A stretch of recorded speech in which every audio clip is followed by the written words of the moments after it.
Bonjour à toutes et à tous et bienvenue dans notre nouvelle édition de On ne vous dit pas tout. Il y a juste quelques jours, la Chine a organisé une grande fête pour célébrer le 70e anniversaire de la fondation de la République populaire de Chine. C'est vraiment une fête inoubliable. Mais à l'étranger, apparemment, les gens ne comprennent pas. On se dit pourquoi la Chine veut célébrer son 70e anniversaire de la fondation de la Chine, et surtout, ils ne savent pas les réactions de la population. Mais aujourd'hui, je suis très heureux d'avoir invité 3 Chinois tout à fait ordinaires, comme vous et moi, comme tout le monde. 3 Chinois, seulement 3 Chinois francophones, parce que notre émission est en langue française. Voilà. À mon côté, c'est professeur Liu Tiannan, l'Université des Relations Internationales. Vous êtes venu de Canton, n'est-ce pas? Bonjour. Bonjour. Merci d'avoir accepté notre invitation. Et puis, Tai Xueqing, vous êtes un confrère, vous êtes journaliste. Voilà, à la Radio Chine Internationale. Vous avez suivi non seulement cette fête, et vous avez travaillé aussi. Oui, effectivement. Voilà, ok. Je pense que vous connaissez bien la situation. Et puis, professeur Xu Tieping à l'Université de communication de Chine, que vous connaissez sûrement très bien. Il est souvent invité sur mon émission. Alors, ma première question est très simple. Comment avez-vous passé cette journée, le 1er octobre? Vous avez suivi le parade militaire, le défilé populaire. Alors, qui est-ce qui veut répondre le premier? Oui, effectivement, j'ai bien suivi la fête, les défilés de la fête nationale. Et j'ai passé toute la grande matinée dans les grandes salles de l'université avec mon mari, avec aussi nos élèves, parce qu'en fait, notre université nous a proposé 2 grandes salles. Chaque salle a presque 50 sièges. C'est pour avoir un grand écran? Oui, pour avoir un écran. Et nous avons passé toute la matinée pour voir les... Alors, quelles sont vos impressions alors? Mes impressions, je pense que ce qui m'impressionne le plus, c'est la diversité des troupes, parce que cette année, à part les troupes traditionnelles comme la troupe de l'armée de terre, de l'armée de l'air et aussi marine nationale, et on a aussi des troupes de la recherche scientifique, de logistique et aussi surtout des casques bleus. Oui, surtout. Et après la défilé des militaires, on a aussi la manifestation du peuple ordinaire. Ça, c'est vraiment extraordinaire. Extraordinaire. Ouais. Alors, Madame Tai, vous avez suivi aussi, vous avez même fait des reportages? Bien sûr, j'ai suivi le défilé du matin. Je pense que ce serait même un peu criminel de rater un événement pareil. Hein. Donc, comme je ne travaillais pas ce matin, donc j'ai regardé la retransmission en direct sur Internet. Donc, je l'ai fait chez moi, mais j'étais accompagnée grâce à WeChat par ma famille, déjà qui se trouve dans une autre ville chinoise, et aussi par 2 de mes amies, dont l'une en France, l'autre en Afrique. L'une en France? Oui, les 2. L'autre en Afrique? En Afrique. Donc tous les 2, malgré leur décalage horaire, ils se sont levés pour suivre en France, un peu la fête. Très très tôt. Voilà, c'était la nuit en tout cas. La nuit, oui. En Afrique aussi. Donc tous les 3, on a été tous très émus d'abord par la beauté de cet événement, hein, parce que tout s'est déroulé dans une exactitude vraiment impeccable. Donc bien sûr, on peut facilement imaginer que c'est le résultat de plusieurs mois de travail. Et nous avons été particulièrement impressionnés par les performances de ces militaires. Ils ont tous été vraiment trop beaux, surtout les messieurs. Surtout les messieurs? Surtout les messieurs. En fait, les images de ces hommes et femmes militaires ont occupé les réseaux sociaux chinois pendant plusieurs jours. Donc, on a été impressionnés. Et puis, sans parler de ces engins militaires et de toutes ces armes sophistiquées qui ont été démontrées lors du défilé militaire. Donc, toutes ces images qui donnent à chacun des citoyens chinois un fort sentiment de fierté et puis aussi un sentiment d'être en sécurité. Et moi, j'ai été particulièrement impressionnée par ces quelques officiers haut gradés. On a même compté quelques généraux parmi eux qui ont marché à la tête de leur équipe. Parce que ces messieurs, je crois qu'ils ont tous dépassé la quarantaine, hein, voire même la cinquantaine pour certains. Donc, mais ils se sont tous présentés dans une allure, avec un physique qui déborde vraiment de dynamisme, donc tout à fait comme les jeunes. Après, j'ai lu dans la presse que chacun a perdu beaucoup de kilos à force de s'entraîner pendant des mois à côté des jeunes soldats. Parce que je pense qu'aujourd'hui, dans le domaine de la défense, malgré l'emploi de la haute technologie, c'est toujours important pour un militaire de garder un physique de militaire. Parce que ça fait partie de l'image de l'armée, c'est très important l'image. Oh, 40 ans, 50 ans, c'est jeune parce qu'on dit 70e anniversaire de la République, c'est un jeune République. Oui, pour un pays est encore jeune à 70 ans. Bon, Madame Tai est impressionnée par les militaires masculins. Alors, professeur Chu, pour vous? Moi, je suis comme professeur Léo. Je me suis accro, disons, à l'écran dès le matinée. Dès le matinée. Voilà. Après la fin, bien sûr, c'est le déjeuner retardé. Et après, discussion, échange avec des amis à travers le WeChat ou le téléphone. Jusqu'à tard, un petit sieste. Et dès 6h30, je me lève de nouveau pour suivre la soirée, disons, festival. Oui. Ce qui m'impressionne, c'était surtout sur certains points, moi je suis d'accord, sur certains points, moi j'ai, je dirais, ma propre particularité. C'est-à-dire, d'une part, on en voit surtout, disons, les militaires, vous savez, comme partout dans beaucoup de pays, les garçons, les jeunes, les masculins aiment bien, disons, tout ce qui est l'armement. Alors on va voir, par exemple, l'avion, notamment vent d'Est 17, le vent d'Est 41. Ça, disons, la première fois, on se présente. C'est la force stratégique. Ça m'intéresse beaucoup. Et aussi, moi, j'ai analysé un peu, surtout par exemple, comment la description de ces 70 ans, notamment entre les deux périodes, avant la réforme, c'est-à-dire avant 78 et après 40 ans des années réformes, voir la continuité et la rénovation. Vous avez parlé de Dongfeng 41, c'est-à-dire, vous avez traduit en vent est, 41. Oui, c'est une arme stratégique nucléaire. Est-ce que, alors, certaines presse étrangères disent que oh là là, la Chine montre ses muscles pour impressionner le monde. Et quelles sont les réactions des gens aux alentours de vous? Ça donne un sentiment de la sécurité ou c'est une menace pour les autres? On le sait, par exemple, l'ordre international aujourd'hui c'est un chaos. Ici et là, les troubles, la guerre, agitation, etc. Bien sûr, pour nous, il est important de se confirmer notre capacité de riposte, je dis bien riposter.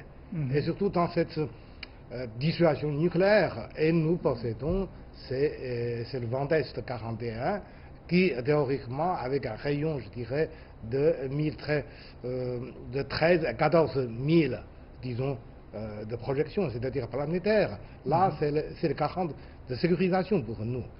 C'est bien sûr, c'est sûr. Je dirais que nous déclarons dès le 64, n'est-ce pas? C'est que nous n'utilisons jamais le premier.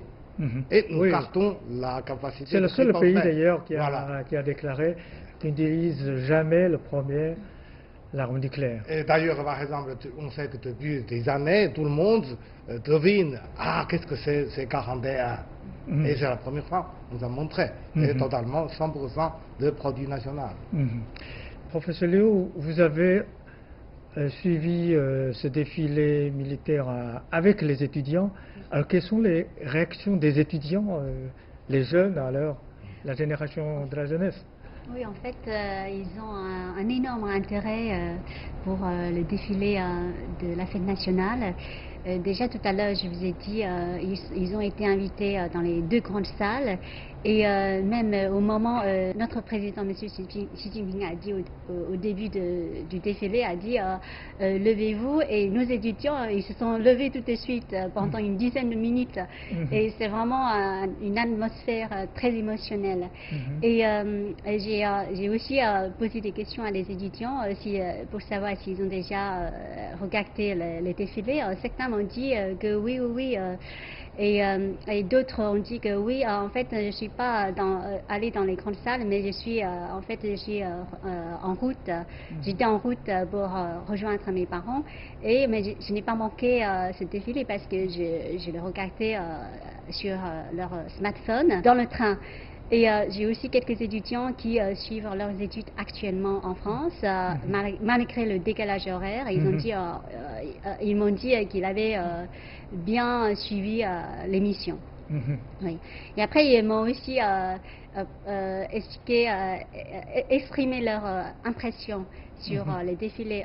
Certains élèves m'ont dit que, en fait,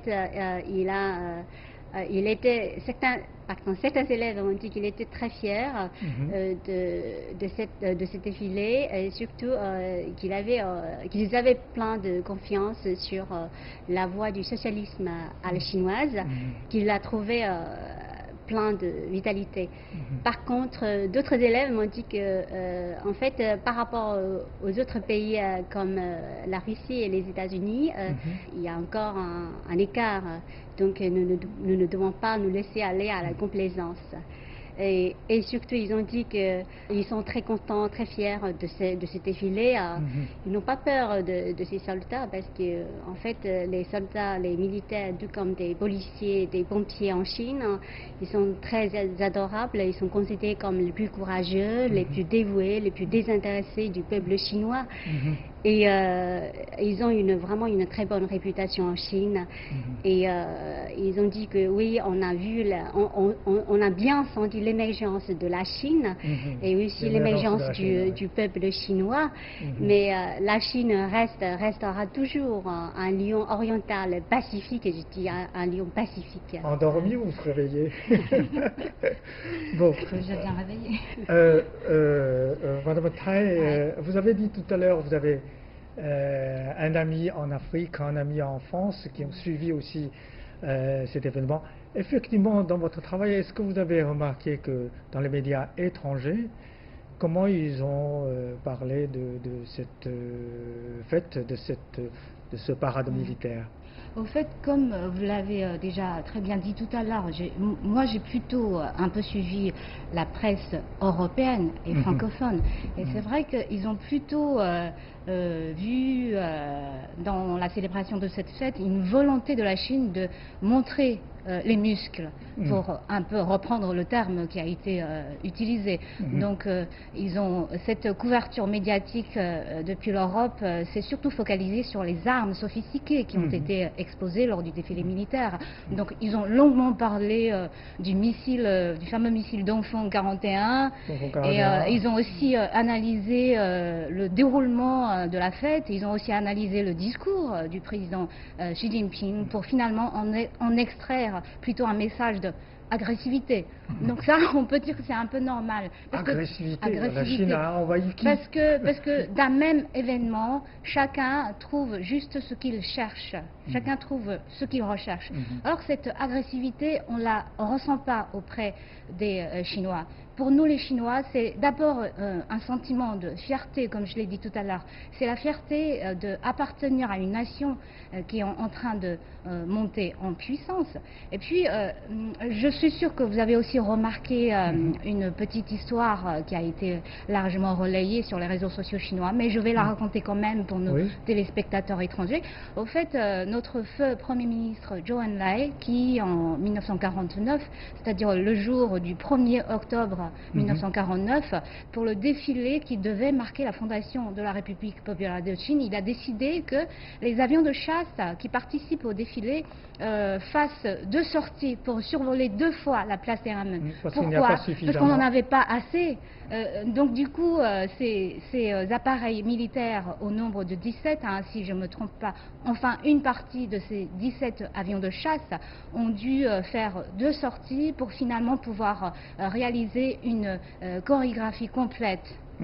Donc cette année-là, beaucoup d'internautes chinois, en commentant le parade militaire, se sont adressés au Premier ministre Zhou Enlai en disant que M. Zhou Enlai, s'il était encore en vie aujourd'hui, il devrait être content, il devrait être satisfait de ce que nous sommes devenus aujourd'hui, parce que plus jamais nos avions de chasse ne seront obligés de faire deux sorties pour réaliser une chorégraphie complète. Donc je pense que cette fierté que ressentent aujourd'hui les Chinois vient aussi de là. C'est-à-dire vient aussi de cette comparaison de la Chine d'aujourd'hui et à la Chine d'il y a 70 ans.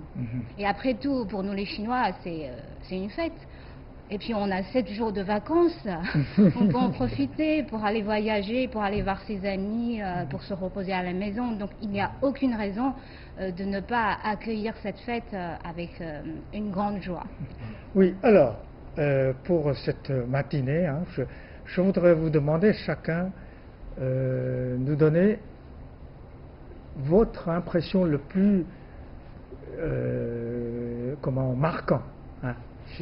Alors, toute la matinée après, quel événement qui vous a marqué le plus? Moi, je pense d'abord c'est inoubliable. Et deuxièmement, c'est si on dit finalement, ça vaut la peine. Ben, c'est le sentiment tout simplement. Ça vaut la peine de regarder. Et Madame Léo? Pour moi, c'est la joie et il y a aussi un autre mot qui me revient, c'est la discipline. Oui, parce que quand je vois les défilés des militaires, moi je pense que cela montre la discipline de l'armée et aussi de notre peuple. Oui. Et donc, moi je dirais encore une fois, c'est d'abord une grande fierté. Et puis un sentiment d'être en sécurité, parce que on se dit que si jamais il y a conflit, si jamais en cas de guerre, c'est cette armée-là qui est tellement disciplinée, comme l'a dit Madame Liu, qui est tellement performante, qui va nous protéger. Donc voilà. D'accord. D'ailleurs, moi je vais ajouter, on parle surtout de sécurisation nationale, mais en revanche, c'est la première fois que les casques bleus chinois sont présentés sur la scène. C'est quelque chose d'assez rare, parce qu'on le sait par exemple, c'est la première fois, on pense par exemple en France, les Légion d'honneur, à l'ordre de qui? C'est de Paris. Où est le champ d'actif d'opération? C'est en Afrique, c'est en Sahara. Et nous, on a envoyé les casques bleus, pourquoi? Pour le maintien de la paix. C'est totalement différent. Justement, ce casque bleu, qui est-ce qui veut donner une analyse? Pourquoi cette année, pour la première fois, on voulait que le casque bleu défile avec les autres? Pourquoi? Ça fait déjà plusieurs années. On le sait, disons, depuis la réforme de l'armée militaire, c'est que finalement, c'est que la Chine a préparé un contingent de 8000 soldats. C'est le plus nombreux. Hein, c'est le plus nombreux. Mais 8000, toujours à l'ordre de l'ONU. Et aussi, on a envoyé, pour le moment, c'est encore dans 7 pays, ou 7 régions, disons, en conflit, 2300 casques bleus. Moi, j'étais au Congo et à Soudan une fois pour visiter, regarder les casques bleus. Si on fait les comparaisons, pas seulement on est le premier fournisseur de contingents casques bleus parmi les 5 membres du Conseil de sécurité permanent, mais on fait aussi des comparaisons. Si on écoutait par exemple l'appréciation des responsables du département de maintien de paix de l'ONU, on sait bien la qualité comparée avec les autres pays qui fournissent aussi les casques bleus. Comme vous avez aussi assisté à ces défilés avec vos amis, avec vos parents, vous avez sûrement échangé des mots, vous avez fait des commentaires avec eux. Alors, je voudrais savoir, cette journée-là, il s'est passé aussi quelque chose à Hong Kong. Et il s'est passé aussi, par exemple, une guerre commerciale entre les États-Unis et la Chine. Et il s'est passé aussi, par exemple, le taux de croissance en Chine est en ralenti. Alors, quelles sont, en regardant le défilé, quelles sont les inquiétudes de vos alentours? Je pense que dès le début, il s'agit plutôt de logique de pensée, de logique de rayonnement. En Occident, souvent, c'est peut-être leur habitude de lier toujours avec un événement actualisé, immédiat. Oui. Événement, ici, agitation à Hong Kong, là, quelque chose qui se passe. Tandis que nous, moi, je pense que nous pensons, si j'utilise le mot, c'est à la hauteur de l'histoire, c'est-à-dire longue durée. L'important, c'est pas cette année, il y a pas de choses. L'événement, c'est toujours un ingrédient inévitable tout au long, disons, de traverser de la route d'événements. Ce que nous pensons, c'est plutôt c'est la décennie, c'est la réalisation, y compris par exemple les difficultés, les problèmes. Par exemple, l'agitation de Hong Kong, friction commerciale avec les États-Unis, ça se vient cette année, peut-être l'année suivante. Ce sont des ingrédients dans l'évolution naturelle. L'important, c'est de faire un bilan historique. Par exemple, quand on pense l'événement, quand on pense les parades militaires, la célébration, qu'est-ce qu'on pense? Le statut historique millénaire de la Chine. Le moment le plus pâle, tragique depuis la guerre d'opium. Et le redressement la guerre de 49. l'opium. Et bien sûr aussi les erreurs passées, de notre faute dans le passé, et la correction. Et aujourd'hui, c'est avancement, réalisation. Finalement, ce que je dis, c'est à la hauteur de l'histoire. Là, c'est essentiel pour moi. Moi, avec ma famille, mes amis, mes collègues, on a un peu, avec les gens de ma famille, on a un peu discuté de Hong Kong, mais on a juste dit que c'est vraiment regrettable que certaines personnes de Hong Kong réagissent de cette manière à la situation. Et puis, on a peut-être discuté un peu des prix des marchandises, notamment le prix du porc qui a un peu augmenté. Mais je dirais que, franchement, pour le temps d'une fête, on a plutôt préféré discuter des choses plus légères. Par exemple, les bouchons sur les autoroutes, l'afflux de visiteurs dans les sites touristiques, parce qu'il y avait beaucoup de Chinois qui sont partis en vacances. Et puis, on a aussi discuté des films, parce qu'il y avait 3 super productions chinoises qui sont sorties en salle pendant les vacances de la fête. Donc, ils ont apparemment un grand succès. Oui, effectivement, parce que tous ces 3 films ont été tournés par des grands metteurs en scène très populaires, et puis avec la participation des grandes stars de cinéma. Moi, je suis allée voir l'un des 3 films, celui qui s'appelle Ma patrie et moi. Donc c'est un film, comme son nom l'indique, qui traite les grands thèmes, les thèmes grandioses comme le patriotisme, le sacrifice personnel et l'abnégation, mais qui, je dirais, est assez réussi sur le plan artistique. Et j'ai surtout vu dans ce film un progrès, c'est-à-dire c'est le fait, c'est que je me suis dit que les cinéastes chinois finalement ils ont appris à traiter les thèmes grandioses à travers les petits détails, à travers les séquences de vie que connaissent des Chinois et des Chinoises vraiment ordinaires. Alors ça, c'est une technique que le cinéma chinois ne maîtrisait pas très bien auparavant. Ça, c'est un progrès. Donc, on a discuté de tout ça. Et apparemment, beaucoup de Chinois sont allés voir ces 3 films, c'est ça? Oui, c'est ça. Moi, quand je suis allée voir Ma patrie et moi, il y a une chose qui m'a étonnée, parce que c'est une chose que je vois maintenant rarement en Chine, dans les salles de cinéma, c'est que la salle était pleine. La salle était littéralement pleine. Parce qu'aujourd'hui, il y a tellement trop de salles de cinéma, et il y a trop de séances de projection pendant la journée. Donc, rarement, on peut voir une salle pleine. Alors, cette fois, ça a été vraiment le cas. Il paraît que ce film a eu également beaucoup de succès à l'étranger.